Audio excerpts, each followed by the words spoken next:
ഇന്നത്തെ എപ്പിസോഡിൽ ചന്ദ്രമതി വീടിൻ്റെ ഉള്ളിൽ ഇങ്ങനെ ഇരിക്കുക കേട്ടോ. അപ്പോൾ രവി വന്നിട്ട് ഇങ്ങനെ നോക്കി നിൽക്കും. അപ്പോൾ ചന്ദ്ര ചോദിക്കും, എന്താ എന്നെ ഇങ്ങനെ നോക്കണേ ചോദിക്കും. മനുഷ്യജീവികളെ അല്ലാത്തവരെ എങ്ങനെയല്ലേ നോക്കുക പറയും. അതെന്താ, ഞാൻ മനുഷ്യനല്ല, ഞങ്ങൾ വല്ല മൃഗമാണെന്നാണോ നിങ്ങൾ പറയണേന്നൊക്കെ വെച്ച് ഇങ്ങനെ ദേഷ്യപ്പെടും കേട്ടോ.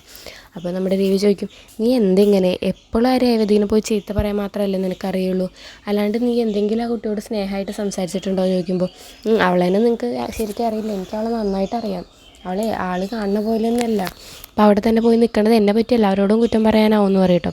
പിന്നെ ആ കുട്ടിയെ ഞാൻ കാണാതെ അവിടെ നിൽക്കുമായിരുന്നു. അപ്പം ആ കുട്ടിയോടൊരു സ്ത്രീ ചോദിച്ചു, നിൻ്റെ മാല എവിടെ, സ്വർണ്ണമാല എവിടെ, അമ്മായിമ്മ വാങ്ങി വെച്ചോ ചോദിച്ചപ്പോൾ ഇല്ല, അതിൻ്റെ ഒരു കണ്ണി പൊട്ടി ശരിയാക്കാൻ കൊടുത്തിരിക്കുകയെന്ന് അവൾ പറഞ്ഞത്, അത് നിന്നോടുള്ള സ്നേഹം കൊണ്ടല്ലേ ചോദിക്കും. അത് നിങ്ങളെ കണ്ടുണ്ടാവും, അവൾ ചുറ്റും നോക്കിയിട്ടാണ് പണിയെടുക്കുക, അപ്പോൾ നിങ്ങളെ കണ്ടുണ്ടാവും, അപ്പോൾ നിങ്ങളെ കൊണ്ട് നല്ലത് പറയിപ്പിക്കാൻ വേണ്ടിയിട്ട് അവൾ അങ്ങനെ പറഞ്ഞതാവും എന്നൊക്കെ പറയും കേട്ടോ. അതിന് ശേഷം അപ്പോൾ ആ സമയത്ത് രേവതി കയറി വരികയാണ്.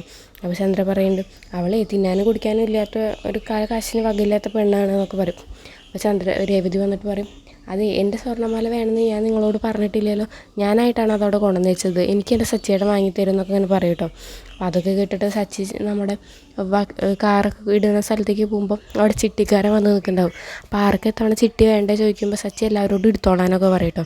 അപ്പോൾ തന്നെ എല്ലാവരും പറയും, നിനക്ക് എന്തോ ആവശ്യമുണ്ടെന്ന് മനസ്സിലായി, അല്ലെങ്കിൽ നീ ഇങ്ങനെ പറയില്ല, നീ തന്നെ എടുത്തോന്ന് പറയും. അങ്ങനെ സച്ചി ആ ചിട്ടി എടുത്തതിന് ശേഷം രേവതിക്കുള്ള മാല വാങ്ങുകയാണ് കേട്ടോ. അതൊക്കെയാണ് ഇന്നത്തെ എപ്പിസോഡിൽ.